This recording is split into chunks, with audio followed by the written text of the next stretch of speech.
What are floaters in the eye? And is there anything that people can do to get rid of floaters? Yeah. Our eye, when we're born, is actually filled in the middle of it with a jelly. It's not just fluid. It's kind of a jelly. There's collagen fibers. And thankfully, the whole jelly is largely invisible, so the light can get through our eye back to the retina without being impeded.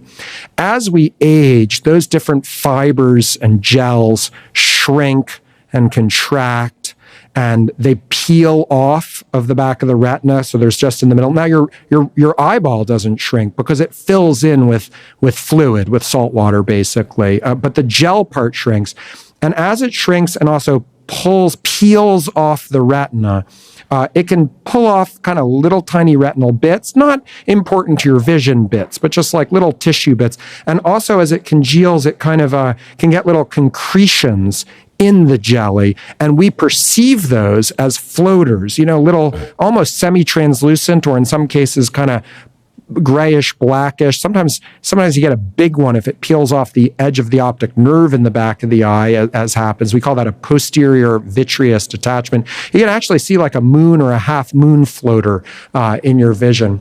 These are very frustrating to a lot of people. And the good news is, in almost all cases, they will just go away by themselves. In theory, it's been played with. Gosh, we could do like a big surgery to chew up all that jelly, replace it all with salt water, try to get rid of your floaters. There's risk associated with that surgery. We use it very effectively in retinal detachments or other diseases, bad diabetic retinopathy, bleeding inside the eye. We can take out the jelly from the eye, replace it with salt water.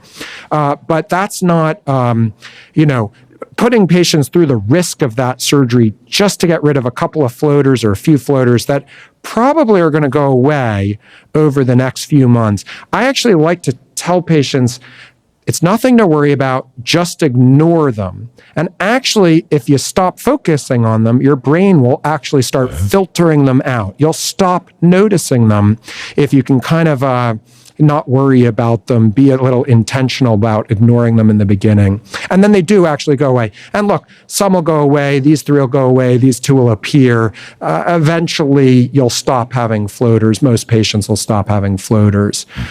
So we really don't like to put a patient at risk by intervening. We really like to, in this case, just reassure them, it's going to be okay. Just ignore them. They'll eventually go away.